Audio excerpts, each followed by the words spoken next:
Kyk, toe ek nog jong was, my ouma het altyd gesê, raai net vir my weer verjaardag, toe hoor ek dit mense sê. Soms hoor ek maar net, en almal nie.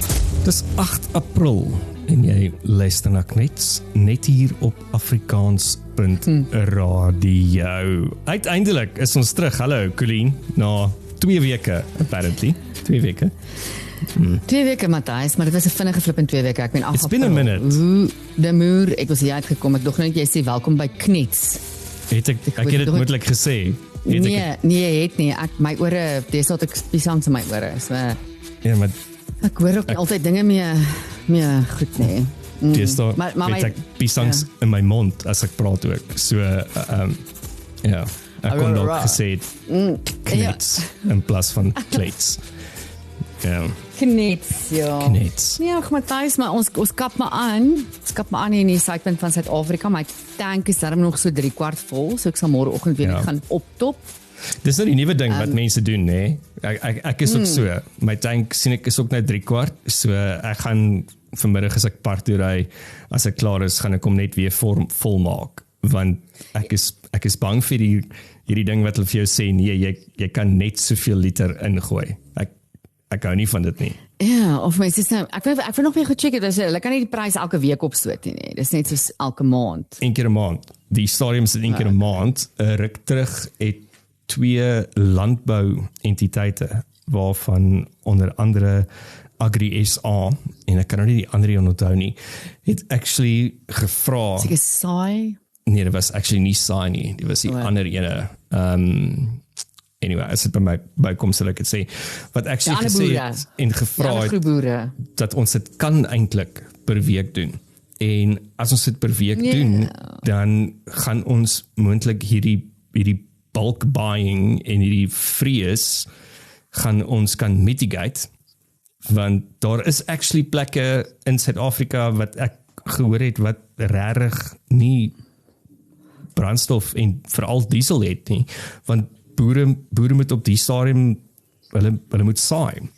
En ek weet, jy kan nie jou goeders langer op die lande laat lê nie, so jy gaan bulk diesel koop, en so van die landelike gedeeltes. Want ek sou gedink het bulk buying, jy sal dit minder maak as jy 'n prys vasmaak vir 'n maand. Dan weet almal ten minste vir die volgende maand is dit die prys.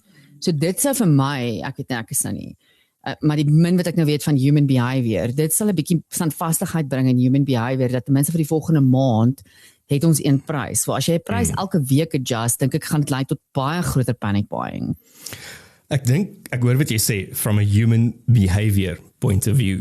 Die ander ding ook is dat wanneer die oliepryse afkom, kan die petrol dan ook week vir week afkom, waar dit nou vir 'n maandperiode vasgemaak is, gebaseer op. So it can go both ways on that as well. Okay, there's that argument, ja, want ek weet ons weet nou nie, want Trumpie, jy sê hy tweet weer, hy cruise social weer. So 'n ding dit raak. Kan enige uur kan hierdie ding nou eindig, en Verstaan. Dan is ons nou net weer happy. Kyk, volgens hom gaan dit eindig. Ek weet nie of jy die nuutste, wat noem mense dit nou? Truths, wat hy gespreek het. Truths. Goeie Afrikaners sal sê truths. Okay, ek weet nie wat is die kramp op sy truth? Sy latest truth. Okay, en hierdie is ook nou disclose. Ons neem hierdie op maandag die 6de April. So ons weet nie, want hy het eintlik mos nou vir Iran tyd gegee om die stryd tot môre aand. Dinsdag aand, om die stryd of Hormuz oop te maak. Ja, so as hierdie uitgaan is die oorlog dalk verby. Exactly. I mean, who knows? Of ons is net nog meer gefok. Who knows? Maar die ene het nou op sy truth gesê en gedreig, open the fucking strait, you crazy bastards. You can't help but not like the man. Or you'll be living in hell. Just watch. Praise be Allah, President Donald J. Trump.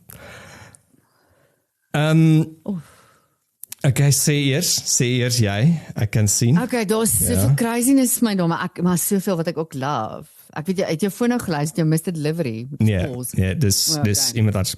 As my foon lui gaan ons net met pause. Ek moet net my Mr. Delivery my dishwasher se tablets het uitgehardloop en ek het sopas vir lewerbrood treats gebak en ek weier om daai te was. Die dishwasher moet dit was. So nee, daai was 'n ander oproep wat ek nou sal hanteer. So ag kyk uit Trump is maar Trump, né? And shit he will spew. But maar hy word nou vir my kwaad. Hy vloek nou vir my meer as gewoonlik. Hy is mos nie eintlik 'n vloekertjie nie. He doesn't usually indulge in the foulness of language. Die ander ding, hy praat dan nie vreeslike hoog Engels nie, but he's not prone to indulge in profanity. Ja, want kyk, except when he's grabbing pussy. I mean when he says he wants to grab some pussy, then he says what he wants. Ek moet vir eerlik sê, ek het 'n paar probleme met die statement wat hy gemaak het. I think it is in maybe is dit ook in die lig van 'n gesprek wat ek en jy onlangs gehad het oor die K-woord, en dit is nou nie kaal of komkommers nie. Dis die ander K-woord wat 'n mens nie mag sê in Suid-Afrika nie. Is jy sê hierdie goeders, maar dan net voor die tyd gebruik jy Paasfees en die simboliek van Sondag van Paasfees en wat dit beteken. So, en ek weet, jy's altyd die persoon wat sê, you can walk in the street and chew at the same time, but ek het 'n probleem met hierdie statement. Ek dink van 'n president se point of view af, I think it is very undiplomatic. Ek dink dit is eintlik vir my bietjie fucked up van 'n president se point of view af. Because hierdie begin vir my al hoe meer sê daai ding wat ek ruk terug vir jou gesê het, ek dink hy's besig om sy marbles te verloor and he's busy running on his ego. Hierdie gaan nie meer oor Amerika nie. Hierdie gaan nou oor Donald Trump. Want die Amerikaners is befok vir hom, want alles wat hy gesê het, hy gaan doen, pryse laer maak, dit doen, dat doen, is alles besig om die teenoorgestelde te gebeur in Amerika, as gevolg van die oorlog, natuurlik, maar so gebeur dit reg oor die wêreld. Maar I don't think you should become this personal as a president. My opinion. Ja, kyk, ek dink hy is maybe op die on the last bit of fumes of his ego. That what actually as jy so begin vloek, ek meen Matthys is maar soos met almal van ons, as ons nou hoek begin vasgedruk word, dan begin die profanities uitkom en die naals begin uitkom. En ons dan begin ons dalk 'n bietjie uit karakter uit optree. Ek kan nie sê hierdie is uit karakter uit vir Trump nie. Ek gaan nie dit sê nie. It does not surprise me. So I'm not shocked by anything he says. Want he does tend to call a spade. He does not often call a spade a fucking spade. So dit is vir my nogal 'n bietjie verrassend, maar in die sin van ek dink die man wat is die sê woord? A spade of a fucking shovel? Of wat is dit? A fucking shovel. Ja, okay. Don't call it a fucking shovel. So dit is my duidelike teken dat hy is bitter naby aan sy einde en redelik gatvol, omdat hy nie goed regkry wat hy wou nie. In die overall scheme of things, het ek baie opinies, en ons kan 'n hele show daaroor doen, maar ek is op hierdie stadium beplek in my lewe wat ek verkies om nie met mense daaroor te praat nie, want ek het maar baie onpopulêre opinie daaroor. But the fact of the matter is, the man has to see this through. Jy kan nie, ons as 'n wêreldorde, as 'n wêreldsamelewing, kon nie vir nog 10 jaar sit en toekyk en handjies vashou en sit en smile en civil conversations met mense probeer hê wat wil atoombomme bou en nie net atoombomme nie, vir 'n kleiner as dit, wat wil die regte hê om op 'n groot militaristiese resource te kan sit en dit te ontgin en hierdie mense onderhou 80% van die terrorisme in die wêreld. Ons kan nie dit mee doen nie. Ons kan nie soos daai weak world leaders daar sit en ek en jy het nie eens kinders nie, maar ek meen as jy kinders het, hoe is dit vir jou okay? Dat nie een enkele wêreldleier opstaan en sê, genoeg is genoeg nie. En ek weet daar's baie ander argumente, ja, Trump is agter die olie aan en dit en dat. Daai olie gaan dalk bietjie tot Trump se olie. Amerika het genoeg olie. This is not, I think, the biggest of the end game for him. This obviously deel van sy end game, because the man always wants some kind of profit out of everything he does. Ja. Maar ja, en alles, die detail daarin en die manier hoe hy praat en die klein goedjies, ek dink hy het homself, ek en jy het al oor gepraat, massively underestimate met hoe Iran actually die wêreldekonomie kon kniehalter. But the fact of the matter is, iemand moes hierdie kak begin doen. Iemand moes dit begin doen. Jy kan nie vir iemand wat dink dit is okay, wat sy religie gebruik om met 'n 8-jarige meisietjie te trou. En hy dink is reg. Jy kan nie vir so 'n persoon sit en toe kyk as die res van die wêreld en sê dis okay dat jy aanhou om 'n magdom wapens te vervaardig nie. En jy aanhou om te doen wat jy doen in jou land nie. So ja, dit is maar waar ek is. Daar's nooit mense wat dink oorlog is mooi. En as jy iets gaan verander en 'n entiteit soos terroristiese islamitiese mense gaan uithaal, gaan peaceful and kind wees en dan gaan nie reperkusies wees daarvan nie. Ons gaan nie 'n bietjie swaar kry as gevolg van dit nie. Lewe in La La Land. Dan is dit duidelik dat jy het nog net gelees oor die Tweede Wêreldoorlog en gedink dit gaan nooit ooit weer gebeur in die wêreld nie. Wat is hy saying? Is dit nie van nothing is fair and equal in war? Wat is daar soos saying? Die saying is everything is fair in love and war. In love and war, okay. Ja. So, meaning dat daar gaan altyd skade wees. Daar's altyd skrapmel. And when it comes to war. So ja, dit hou 'n bietjie langer aan. Trump doen nie alles reg nie. Die res van die wêreld dink ek doen ook nie dinge reg nie. Maar net in die hele negotiation van hierdie Matthys, deur Pakistan, kan ons dit net sê? Ja, I mean, okay, daar het ek ook opinies, maar let me not go there. Die hele daar is nie te redeneer met hierdie mense nie. Daar is nie.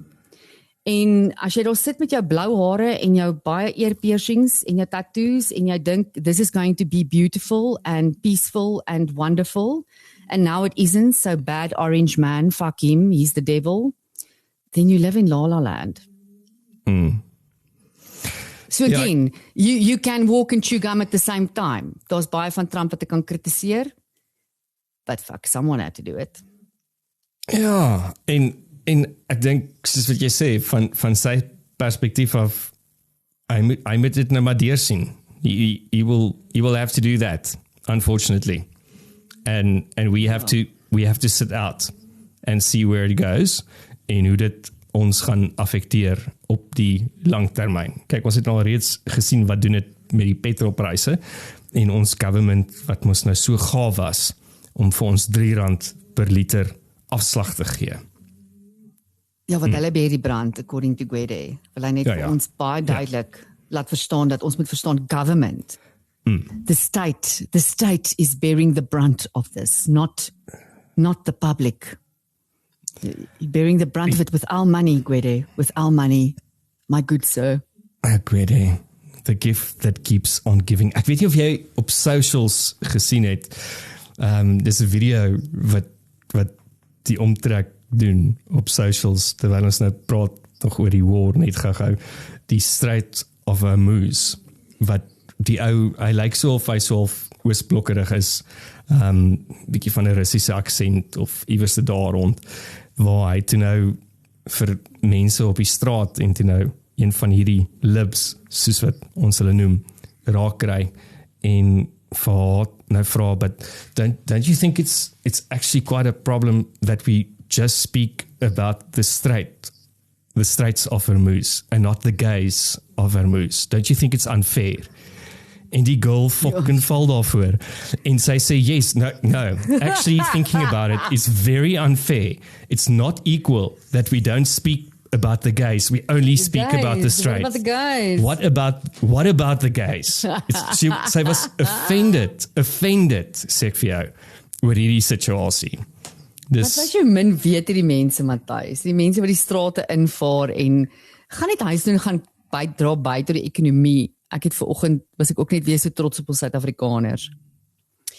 Ek ry vinnig vroeg vanoggend uit winkels toe, en ek meen, nou, soos gesê, ons gaan uit Maandag, het nou vakansiedag is hier in Suid-Afrika. Wel nie gaan nie uit die ons rekord nou op dit. Ja. En so ek ry weer diese Boulders Warehouse hier naby my, en so, die mense is ekonomies aktief, hulle gaan net aan, dis vakansiedag, al die bouers met hulle trokkies staan daar, hulle laai boumateriaal op, die artisan ouens staan daar met hulle bordjies wat sê, ek kan jou plumbing kom doen, ek kan jou DSTV kom install, ek kan jou elektrisiteit kom fix, whatever, en hulle is daar, in volle vaart, soos wat hulle op 'n normale, werkende Woensdag daar sou wees. En toe dink ek, ja, julle politikuste, you don't get it, like, we just want to make our lives work. Ons gaan aan, ons dra by tot die ekonomie, even op 'n vakansiedag. Clean, en dan skeer ek die kam oor alle politikuste reg oor die wêreld. Ek dink as 'n groter mensdom wil ons net aangaan. Nee, hulle is almal 'n klomp losers. Op hierdie stadium is my enigste here in die politiek is Tannie Zille. Ja. Ek love haar campaign, haar Meryl campaign in Johannesburg. Ja, het ek al baie gesien van die video's. Ek dink die ANC sit elke oggend as hulle wakker word, as hulle op Twitter om te kyk wat se kaak, of op TikTok of whatever, of Instagram, want Helen is oral. Ek dink hulle kan nie opkyk op hierdie stadium sonder om vir Helen te sien nie. En ek dink dit maak hulle so naar en dit gee vir my soveel satisfaksie. Maar ja, die groot video wat die rond is gedoen het, net een, want sy gooi elke dag 'n video, Matthys. Moenie dink die vrou staan stil nie. Sy is op hierdie stadium die besigste content creator in Suid-Afrika. Maar die groot video wat die ronde gedoen het en soveel opspraak gemaak het, was die een waar sy gaan snorkel het in 'n pothole. Ek het daai gesien. In Douglasdale. Ja, 'n pothole wat so groot is soos 'n koi dam in Houghton. En daar snorkel sy met haar wetsuit en haar brille en haar snorkel. En ja, natuurlik het die ANC baie kritiek daaroor gehad en dit is so embarrassing. Hoe kan iemand, 'n vrou van haar stature, sulke goed doen? She's just an embarrassment. En toe dink myself, nee, julle verstaan nie waaroor dit gaan om public servants te wees nie. Julle dink dit is embarrassing. Weet jy wat is embarrassing, Matthys? Die feit dat ek laasweek in Pretoria, op pad Pretoria by Eufees af is. En daar is 'n magdom polisiemanne. En soos wat ek Eufees aandurf, kom maar 2 polisie motorfietsse by my verby en ek besef toe, ag Here, hier is nou weer iets op pad. En soos wat ons afry by Eufees en ons moes die 2 bane, begin hierdie polisiemanne net vir ons wys, jy moet nou kant toe, trek jou kar kant toe. En die volgende oomblik toe kom ons veerlose president toe nou daar deur. Ons is Cyril, ek mens flip en effektiewe traffic management, dit sal ek vir hulle gee, het was soos mes, Cyril se parkade, of wat noem mens dit, charade, kom ons met maar 'n charade, Cyril se charade, hoef nie eers te gebreek het nie. Hulle sê, you know what, that is embarrassing. It's embarrassing that you drive around in a charade to look like asof jy hierdie eerste wêreld land regeer. Jou land is 'n val uit mekaar uit en jy ry rond en Matthys, ek het probeer tel. Voor hom was daar seker 8 motorfietsse deur. Toe 4 polisiekarre. Toe is sy black car charade, want dit is mos nou almal black cars. Sy black car charade was 'n stuk of 6 karre. Ja, want niemand mag mos weet in wat se kar hy sit nie. I mean, that is embarrassing. Shame on you. Dit is soos om die hoofseun te wees van die swakste skool in die land. Hoekom dra jy 'n hoofseunbalkie? Dis net embarrassing. Haal hom af. Niemand kom matriek deur in jou skool nie. Niemand kom matriek deur nie.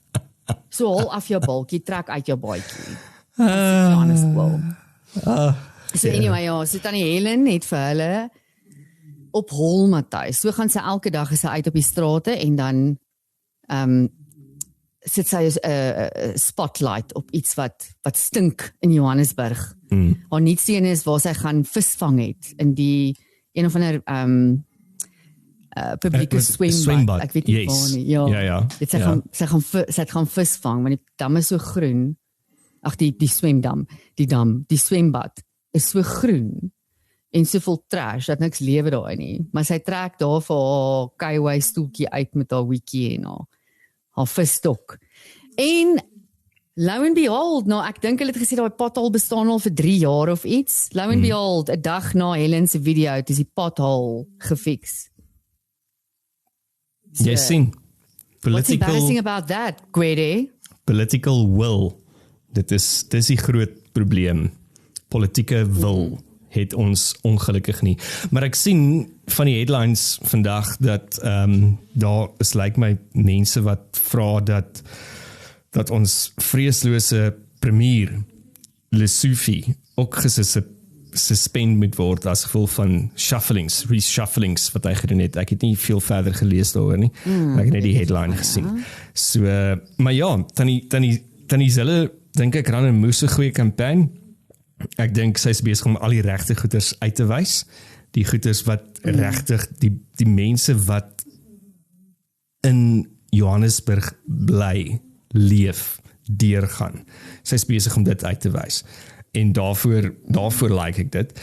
Die pollings wat ek na gekyk het op die stadium, lyk dit asof Tannie Helen 'n moeë goeie kans staan om dit te kry. Nog steeds binne 'n koalisie, maar om moontlik die burgemeester van Johannesburg te wees. Dis hoe dit lyk, as ons op die stadium moet stem. Maar ek net soos vir die Pauls maar sê, as ons op die stadium moet stem, lyk dit so. Ek hoop dit hou so voort. Dit is op hierdie stadium vir my 'n belangrike kwessie as die oorlog in Iran. Tannie Helen moet net wen. Ek brand elke aand vir Tannie Helen 'n kersie. Mag sê, jy praat van wil, né? Dis 'n absolute wil. Daar's nie ego nie. Daar's geen ego nie. Ja. Daar's net wil. Kyk, baie mense het kommentaar en natuurlik kritiek oor die kampanje en hoe dit bestuur word en hoe dit geran word en dink is platvloers en dink dis common en dink dis belaglik. But it's real. Dit wys eintlik die belaglikheid uit van die afgelope hoeveel jaar. En weet jy wat Matthys het sê vir my, enige politikus wat nou uitkom en sê dit is belaglik en embarrassing, dan is my opinie onmiddellik, so jy dink ek is belaglik en embarrassing, want ek as 'n normale tax-paying citizen, inwoner van Johannesburg, voel presies dieselfde. So dan dink jy ek is ook belaglik en embarrassing. So dankie, nou weet ek wat jy dink. En wat is daai ding wat hulle altyd sê, you have to see the wood for the tree. En as iemand een keer vir jou wys wie hulle is, glo hulle dan. En ongelukkig doen ons, lyk my dit nie, maar ja. Nee, ons doen dit nie, Matthys, ons het al so gewoond geraak, jy weet, jy gebruik altyd die voorbeeld van die padda in die pot wat stadig aan warm word. Maar ek dink hier in Johannesburg het ons al so gewoond geraak aan hierdie potholes en paaie wat afgesper is, want dis nie eens meer 'n pothole nie, dis nou 'n sinkgat of 'n snorkeldam. En daar's maar iets te sê voor dat as jy lank genoeg in kak sit, dan ruik jy dit nie meer nie, né? Ja. En ek dink ons het net so gewoond aangeraak dat dit is nou maar ons is verbaas. Ek kry myself partymal dat ek stop by werkende verkeerslig, Matthys. Ja. Dan is die verkeerslig groen, dan stop ek by die verkeerslig. Want dit is 'n outomatiese, dit is al so in my ingebou dat verkeersligte nie werk nie. So alle verkeersligte is four-way stops. Ja. Dat as jy nou by 'n verkeerslig aankom en hy werk actually, sê soos, oh my word, wat doen ek nou? Ek kan nie onthou nie, wat sê K53 nou weer? Wat moet ek nou weer doen? So ons het al so lank in ons kak gesit, ons ruik dit nie meer nie. En is nice dat Tannie Helen vir ons 'n liggie op dit sit. Ja, en ons neuse weer vir ons, sy het vir ons 'n bietjie neusproei ingespuit. Nou ruik ons dit weer. Ja, ek dink sy's besig om die regte speels op te hou teenoor die kiesers en ook teenoor die politici en die ANC en EFF en wat is daai ander idioot? Herman. Ja. So kom ons hoop. Kom ons hoop ook dat moontlik kry, sal jy dit reg in Pretoria ook, want ek dink dit sal 'n groot wen wees as beide van die twee grootste metropole onder die DA. Ja, hy het ook op hierdie stadium 'n baie consistent campaign, hè? Baie anders as Helen se, maar baie consistent. Maar dis ook vir my goed. Sy persoonlikheid kom uit, Helen se persoonlikheid kom uit, maar dis consistent en dit kom weer neer op wil. As jy wil konsekwent wees met iets, moet jy elke oggend kan opstaan en die werk gaan doen. Al is jy moeg, al is jy nie lus nie, jy staan op en jy is konsekwent en dit is iets wat die ANC nie weet nie, Matthys. Hulle verstaan nie daai ding van ek moet partymal maar net ek moet dit doen. Ek moet elke dag iets doen. Want al hou ek nie daarvan nie. Dis my werkie. Ja, en onthou al doen ek net my werkie, wil ek nog steeds as ek net my werkie doen, dan moet ek lofprysings kry, net bloot omdat ek my werkie doen. So van werkies gepraat, jy het gesê daar's statistieke uit oor salarisse en increases, want dit is nou die groot ding, as ons kyk na die bloody petrolprys, en hulle praat van dat ons as die verbruiker eers omtrent binne 2 tot 3 maande gaan ons regtig hierdie petrolprys increase in die volledige waardeketting sien van byvoorbeeld kosپryse.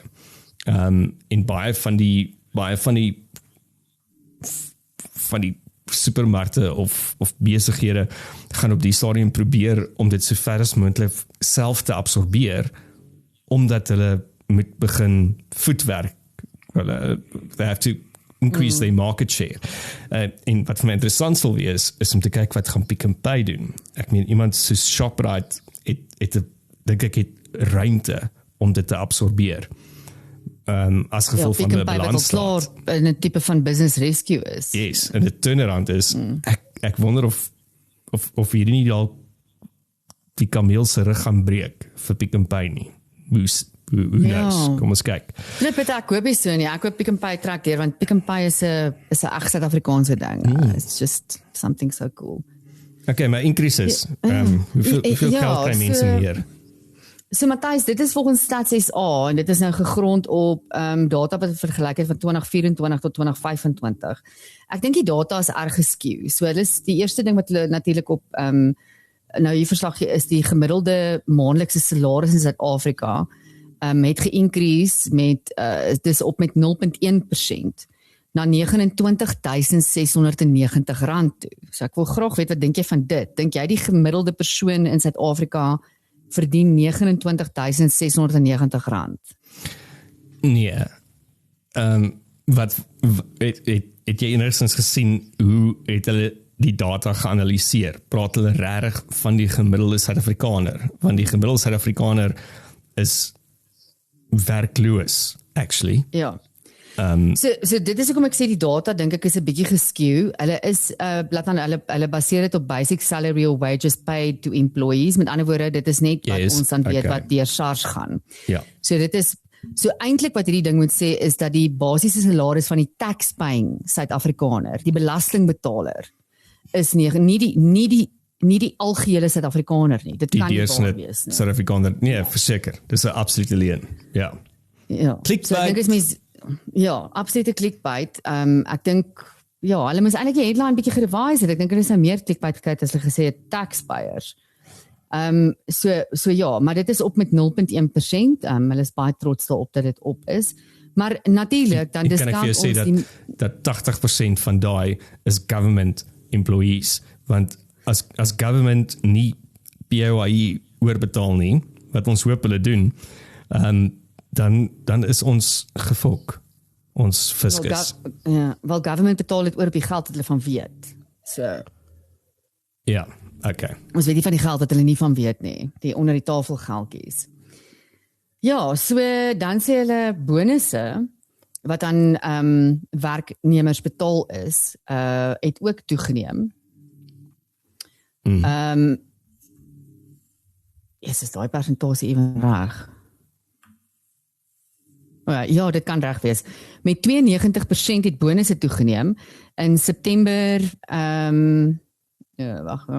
Ja, in September 2025, yes, ek begin nou die hele artikel question, maar dit kan reg wees, is daar 'n business tech. Hulle artikels is heel goed.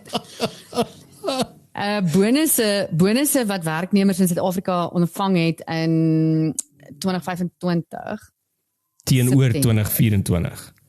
Ja, nee, dit maak nie sin nie. Was okay, maar dit was 120, kom ons call dit 121 biljoen was dit in Desember laas jaar en dit is 'n 92% increase van die 62.8 biljoen wat ek dink hulle bedoel het in Desember die vorige jaar 2024. So ja, dan so year on year bonuses payments also increased met 7.6% year on year. So ek neem aan een is 'n jaar tot jaar bonus en die ander een is ander tipe bonusse, ek weet nie. Ja, is moontlik performance bonuses. Daar kan 'n klomp goeders wees. Ja, die journaliste naam is Staffwriter. Staffwriter, asseblief, jou artikel is baie confusing. Okay, daai klink vir my, Staffwriter klink vir my soos AI. Nee, Staffwriter. Ja, daai is AI. So die sektore wat op hierdie stadium die hoogste maandelikse gemiddelde salaris verdien, Matthys, is eerstens in besigheidsdienste. He defined it as activities auxiliary to financial intermediation. So ek neem aan dit is soos maar soos software systems en goed wat transaksies iets bewerkstellig. Die gemiddelde maandelikse salaris daar is 8.000, ek gaan dit afrond julle R8.600, dan en dit is wat ek vir al die kinders in my lewe sê, jy moet ambag gaan leer. Die tweede hoogste gemiddelde salaris is in elektrisiteit, gas, stoom en water supply. Ja. En hulle kry R76,000 'n maand, dan computer or related activities, R70,000. Air transport, wat ek dink ook baie gaan groei. Soos wat ek het nou 'n artikel gelees van ons het as Suid-Afrika, dink ek is ons 42ste op die lys in die wêreld met die meeste private jets, privately owned jets, wat nogal net 'n bietjie daan. Ja, ek kan nie presiese nommers onthou nie, maar pas meer as ek gedink het, die hoeveelheid mense in hierdie land wat actually hulle eie jet het. En dan praat ons nou nie van helikopters nie, ons praat net van 'n fixed wing jet. Dan kom ek kyk, wat is, ek soek eintlik nou hierso. Architectural, engineering and other technical activities is 8ste op die lys met R52,000 per maand. Dan health and social work binne die sektor van non-profit is R50,000 'n maand. Manufacturing het nogal baie, hulle is dan op die lys 10de tot 12de, alles van motor manufacturing tot en met soft drink manufacturing, FMCG consumables en so aan. Ook 'n average van omtrent 50,000, so ook sea and coastal transport. Dan kom ook legal and accounting in, 48,000 insurance and pension funding. Daai een wat ons almal so baie belief is voor. Ja, daai ook net onder 50,000. Gelisensieerde diefstal, noem ek dit. Gereguleerde en gelisensieerde diefstal. Ja. Dan research and development en universiteite en technikums kom in net so onder 20ste op die lys met. Kyk nou vir jou. Ja, 44 en 42,000 rand 'n maand. Nou weet jy, kom ek so fucking arm. Real estate activities. Okay, dan kry ons national departments en ek dink hierdie is ook 'n vet leen. National departments under government with an average salary of 41,000 rand a month. Now, I don't believe that. Maybe the cleaner. Ja. Ja. En as ons so gaan ons aan Matthys toe. Ja, daai stat klink ook nie vir my heeltemal reg nie, maar weer eens, ek dink op die stadium moet ons 'n klomp goeters van die statistiek in daai artikel bevraagteken. Ja, alles is my 'n bietjie vaag in die artikel, maar ja, miskien iets wat tot by dit wat jy doen, advertising, wat geklassifiseer word onder business services, is op 39, kom ons call dit ook maar 40,000 'n maand. Ja, dis hoekom ek vir Sofia haar treats bak. Average. In dis hoekom jy lewerbrood bak.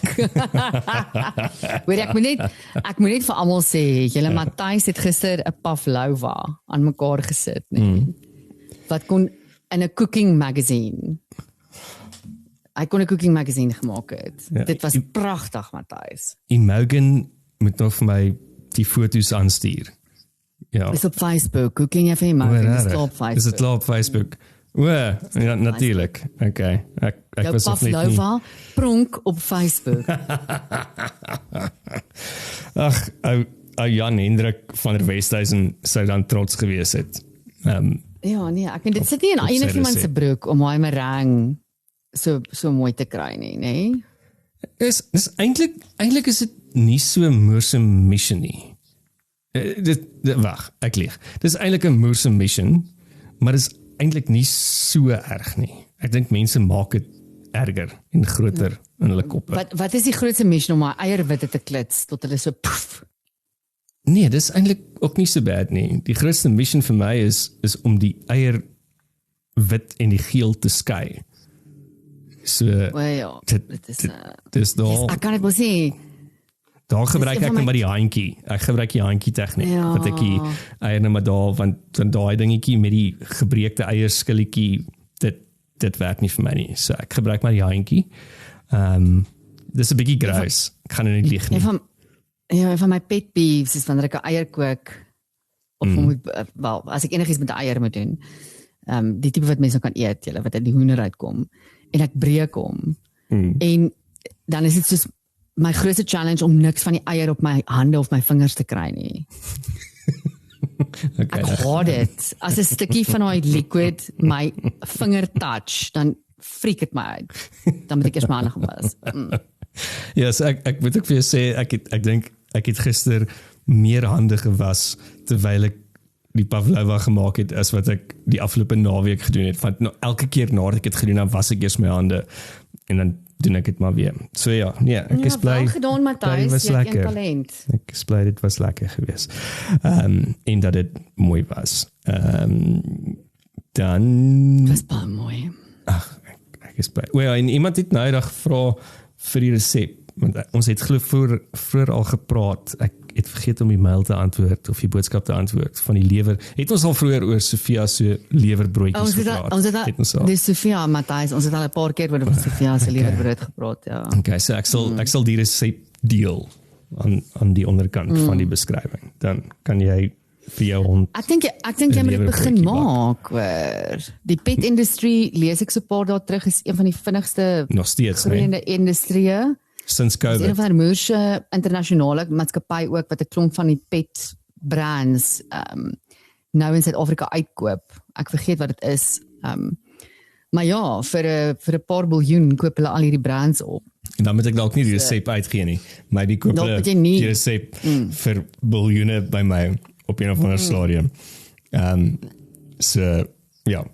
Okay, nee, ek gaan nie die resep uitgee nie. Clean. Yeah, nee, ek dink jy moet nie. Ek dink jy moet dit eers hou vir jouself, ja. Okay. Nee, kom ons doen dit. Daar was iets anders wat ek aan gedink het. Waar word ons? Ja, nee, ja, terwyl ons oor honde praat. Ek dink dit was iewers verlede week.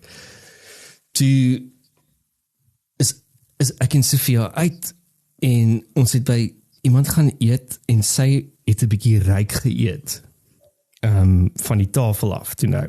Sy het nou bederf. Nie deur my nie, deur die ander mense. En ek is toe nou in die bed en 'n klein bietjie dronk en profylakties dink ek toe nou 'n groot pynpil saam met al my ander milpille en slaappil.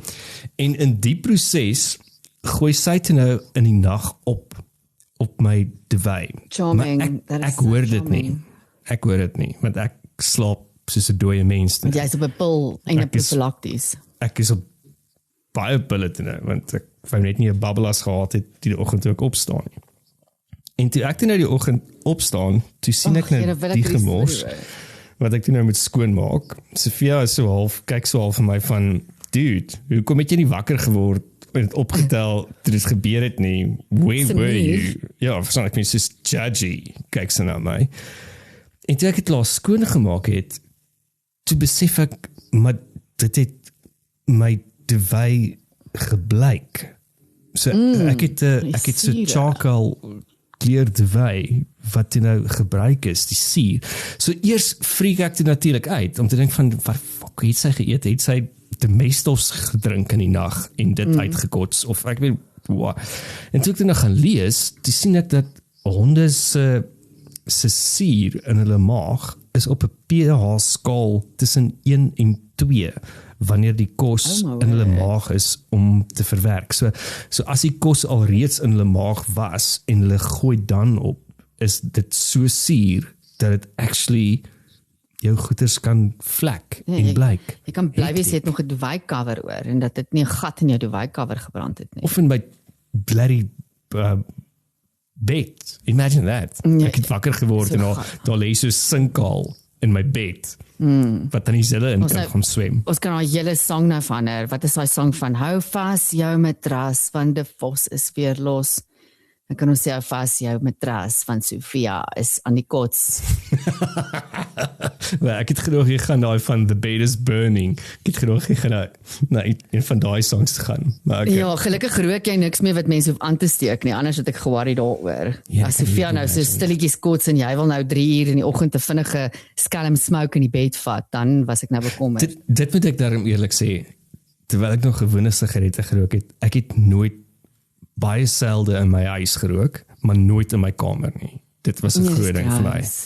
Want daai oggend as jy moet stort en jy ruik die rook in jou handdoek, as jy, dat is disgusting. Ja, Matthys, ek sê ek en jy wat nou koshuis asemhaal deur ons sigarette, of ja, whatever, ons rook. In die koshuis, oh my word, ons het op 'n stadium so gang gehad en so doodloop in die koshuis, maar dit was so lekker breë gang. Dit was ons kuier area, dan gooi ons daar matrasse in daai gang, met daai cheap wyn wat ons gekoop het by Foodies in Hatfield. En dan sit ons daar en rook in daai gang en kuier, die hele nag. En dan gaan slaap jy, en dan die volgende oggend dan strompel jy daar uit badkamer toe, boor die matrasse, en daar lê nog een of ander vent daar, wat jy nie weet waar, kom die ene vandaan nie, maar hy lê nou nog daar. En jy wil net gaan shower, jy kan betyds sê vir jou statistiek klas, want anders gaan jy dryp. En jy klim uit die stort uit, en jy vat daai handdoek, met jou skone lyfie, en daai handdoek ruik ene tabak. Dit was so walglik, ek kan nie glo ons het so gelewe nie. But we had good times. Ja, ek het nogal vandag actually met 'n vriendin daaroor gepraat, dat ek wonder of ons nie dalk een van die laaste generasies was wat regtig daai geleentheid gehad het op universiteit om so uit te haak, kak aan te jaag, die boundaries te push, maar alles nog steeds binne 'n goeie, gesonde. Dit was goed en heilsaam. Ja, ons het mooi stoute goed gedoen. Ja, Goeie stoute. Niemand skade gemaak of enige, maar ek is net ek sê elke dag ek is baie bly daar was nie social media daai tyd nie. When you think we would have been no fucked. Evidence. Ja. There's no evidence of the shit.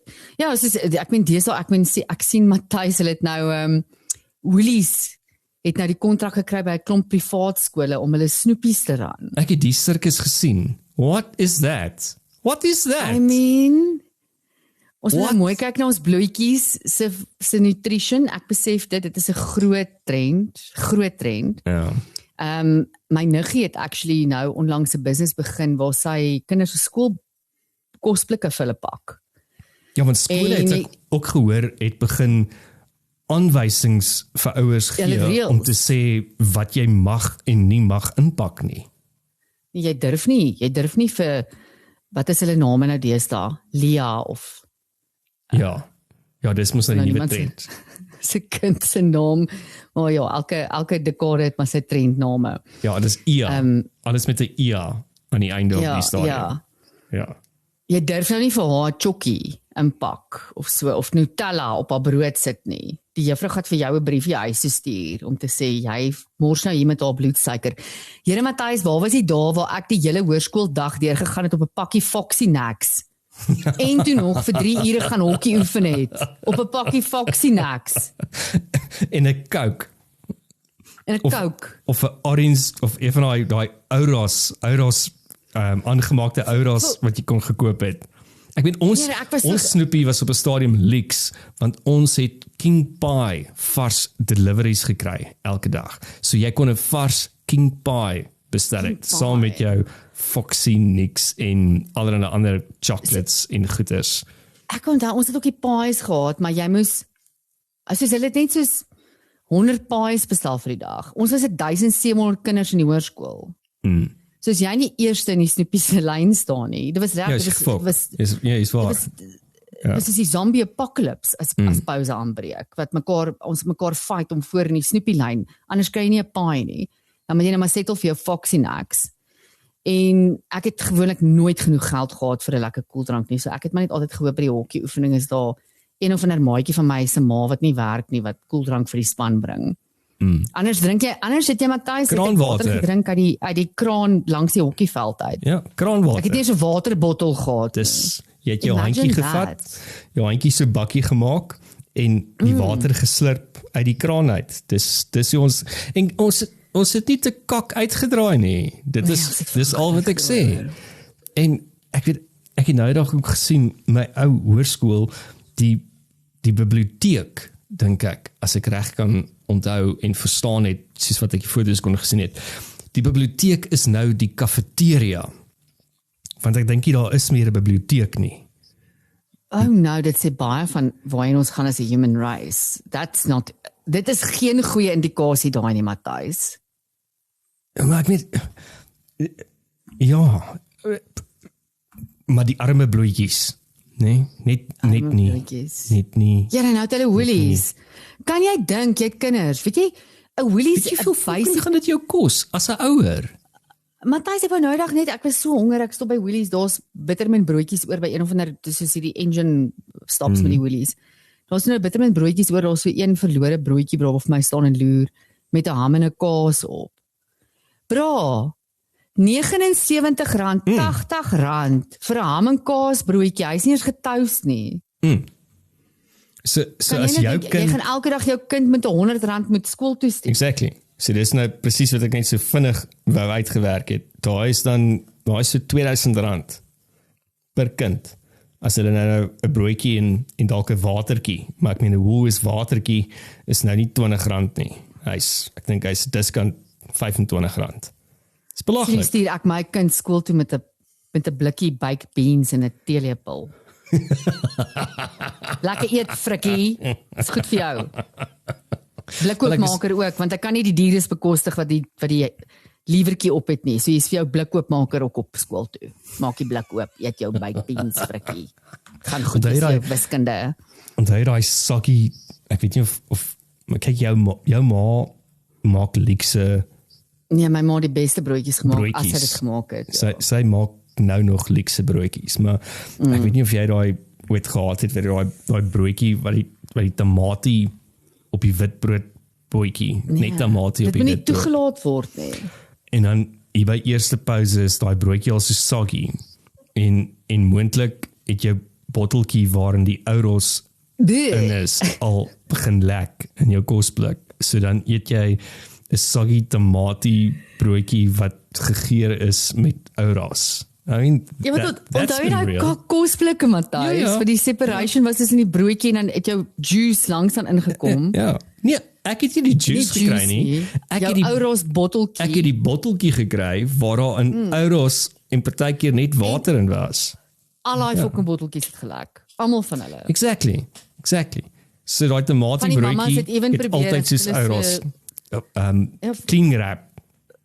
Clean wrap, ja, van die mamas het 'n clean wrap, dis nie doppie nie, maar dit het ook nie gewerk nie. Daai botteltjie, hy het wilskrag gehad, hy het gelek. Jy kon enigiets aan hom doen, hy het gelek. Nou, hy was 'n fuck op. So ons het nie te kak uitgedraai met al die trauma waardeur ons deur is as kinders op skool met ons kos nie, maar die divorce reeks sê dalk iets anders. Ja, dan vroeg ek nou die divorce reeks oop. Ek het, Matthys, ek het. Ja, jy's dan maar so vlugtig. Jy's so vlugtig. Ja, so hier is 'n artikel op The Common Sense, wat by the way kan ek vir julle sê, dit is 'n redelike nuwe nuussite. maar ek like hulle moer baie. Hulle is nogal baie objektief. The common sense. Ja, en hulle gee baie nice stats en dan het hulle ook 'n hele section op hulle website oor polling, wat hulle konstant elke dag polling doen oor 'n paar goed. Wat ek meen, polling, mens moet dit nie altyd glo vir wat dit is nie, maar dit gee vir jou 'n bietjie interessante insigte en dinge. So dit gee vir my en jou gesprekspunte. Geef ons gesprekspunte, sodat ons kan bietjie kak praat. Een keer met die diere. Wel, een keer 'n week of die afgelope ruk wanneer ek en jy krag het. Ja, gewoonlik praat ek en Matthys in elk geval elke dag kak, maar een keer 'n week rekord ons die kak waar ons praat. So, die hoeveelheid mense that gets hitched, Matthys, is sterk aan die afneem, en so ook dan die hoeveelheid mense wat dan skei is redelik sterk aan die toeneem. So volgens hierdie data, baie interessant, in die laaste 10 jaar was die piek vir die hoeveelheid mense wat getroud is in 2016 op 145,000 couples wat getroud is. En in daai selfde jaar is daar dan 25. Ek wil net seker maak, is dit in die wêreld of Suid-Afrika? Suid-Afrika. Okay. Suid-Afrika. Okay. Ja. Nee, net in ons land, ja. Toe dit stadig begin afneem, 2017 na 139,000, 2018 na 136,000, 2019 na 134,000. Toe is dan natuurlik 'n moerse dip gedurende 2020 met COVID, is dit toe nou af na sorry, gee my oomblik, ek het nou ietsie geklik. Shit. 1 second, everyone, just give me 1 second. Ek het die hele artikel nou verloor. Anyway, maar ek gaan hom nou weer vir julle kry, moenie worry nie. So obviously in 20 gedurende COVID, 20 niemand kon uitgaan of enigiets doen nie. Ja. Jy kon nie eers gebraaide hoender of visplakkies koop nie, wat nog van trou. Ja. Kyk hoe vinnig het ek die artikel terug, yes. Snap. Okay, so 2020 is dit nou af na 92,000 mense wat in 2020 getroud is, en dit was ook die laagste divorce rate in die laaste 10 jaar, en dit was toen op 16,000 couples het geskei in 2020. So 22,000 het getrou en 16,000 92,000. Ja, okay. Ja, en 16,000. Okay. So toe COVID se hekke oopgemaak is, toe is daar in 2021 111,000 couples getroud. En toe begin die divorce rate skyrocket. So dis 18,000 couples geskei. 2022 is hy op, en toe is hy op sy piek in die laaste 3 jaar. 2022 is 119,000 couples getroud. En ek dink dit was so half die laaste wave na COVID van almal wat in COVID wou trou, en toe nou nog uiteindelik by mekaar was, nadat hulle gelock-up is en mekaar moes face vir fucking jaar, en nêrens kon heen gaan nie, en piesangbrood gebak het, en hulle het nog actually by mekaar gebly. Toe is 119,000 van hulle getroud, maar toe skyrocket die divorce rate ook na 20,000 toe. Van 2022 na 2024, en 2024 is die laaste data wat hulle het, is 24,000 couples geskei, en slegs 102,000 couples is getroud. So bestendige afname. Baie interessant, Matthys. Wit mense is die mense wat die meeste divorce. Okay. So in van elke 100,000 mense wat skei, is 110 van hulle wit couples. So ons praat nie van interracial nie, dis nou 'n hele ander angle op het. Daar gaan ons nou met ander dinge. So hierdie is lelieblank. Lelieblank couples. Ja. 110 uit elke 100,000, van die 100,000 is daar dan uit die swart Suid-Afrikaners, hulle is die laagste, slegs 26 couples uit die 100,000 wat skei. Die kleerlinggemeenskap is 64, so dis die tweede hoogste. Dan die Indian South Africans is 60%. 60 uit elke 100,000, nie persent nie hulle. 60 uit elke 100,000. Maar ja, so die wit mense skei die meeste. Hulle is nie meer dis mekaar nie. Dit maak vir my sin, want daar's 'n klomp kulturele belasting, if you want to call it that, in byvoorbeeld die swart en die Indiër gemeenskap, dink ek veral. Kleerlinge, dink ek, moer mekaar net. Hulle gaan mekaar eerder doodbliksem en vloek en skel. Ja. En dan môre is hulle weer lief vir mekaar. Maar Matthys, oor die algemeen, as mens nou al hierdie data collate, onthou nou julle, want data werk 'n bietjie anders, onthou soos die marriage rate is ook 'n bietjie af, nê? So hierdie gaan ook 'n bietjie skew tot dit, maar op die average is ons divorce rate nou 39%. Wat aansienlik minder was as vroeër jare, maar dit is ook dan as gevolg van dat die marriage rate is ook laag. Is ook laag, ja. Ja. So dit is dan 'n bietjie goeie nie. So ja, ek dink maar net, ja, as jy met iemand wil trou, ag, ek sê dit maar altyd vir mense, dink maar mooi en so aan, jy weet. My ouma het altyd gesê, sit so 'n bietjie stil, kyk of die gevoel nie weggaan nie. Wag net so 'n bietjie, sit net so 'n bietjie stil, kyk dalk gaan die gevoel weg. Die ander ding is, ek bedoel, jy hoef nie te trou om te spyker en kinders te hê nie. Ek weet, you don't have to do that, in my opinion. Ja, maar ek dink as jy nou regtig baie lief is vir mekaar, is 'n baie mooi ding, en alles van die beste vir julle, en ek en jy beide ken getroude couples wat amazingly goed saamwerk en amazing dinge doen, maar ek dink daar was 'n metode in hoe hulle mekaar leer ken het en hoe hulle eventually knoop deurgehak het. Just moenie so vinnig, dit is nie 'n reis nie, dis al wat ek sê. As jy vandag met hom wil trou, gaan jy volgende jaar ook nog met hom wil trou. Ja, want dis nog 'n ding wat ek agtergekom het, is dat mense begin weer baie jonger trou. Dit is so, nê? Dit is nogal 'n tendens wat ek die afgelope ruk agtergekom het. Mense trou weer hier in hulle vroeë 20's. Vroeë 20's, ja. Waar dit op 'n stadium hier eers in die 30's was. En dit sal vir my interessant wees om te gaan kyk na die divorce rates teenoor daai data van op wat se ouderdom het jy getrou, hoe lyk die divorce rates, want ek meen die persoon op 22, 23 en 33, 10 jaar, is twee verskillende persone. Weer eens, as jy saam groei in een rigting, by all means, different story, maar die kans is groot dat jy uit mekaar uit kan groei in 10 jaar, tussen 20 en 30, my opinion. Ja, maar dis waar jy sê, ek sien ook die tendens rondom my. Dit is 'n mens wat ek ken, wat regtig baie vroeg in hulle lewe trou. Die ander tendens wat ek sien is hulle ken mekaar wel al lank. Hulle ken mekaar al van skool af en dan trou hulle as hulle 23, 24 is. So ja, dit sal baie interessant wees om te sien 10 jaar van nou af hoe het daai huwelike uitgewerk. Gelukkig gaan dit nou nie, gelukkig gaan dit nou nie my en jou probleem wees nie. En ons gaan nou nooit deel raak van hierdie statistiek nie. So dis daarom, ons is deel van 'n klomp ander statistieke. Nee, ons het daai boot seker gemis. Hierdie ene, ek dink ek en jy. Maar die ander dinge, hulle sê mos, liefde kom soos 'n groot kak. Mens weet nooit nie. Oor 3 weke bel jy my en sê vir my, jy's verloof, jy's verlief, jy trou, who knows. Ja, ek wonder of dit dalk is dat die jonger generasie dalk 'n bietjie meer cushioned en veilig groot geword het, dat hulle 'n beter idee of 'n beter beeld het van die huwelik.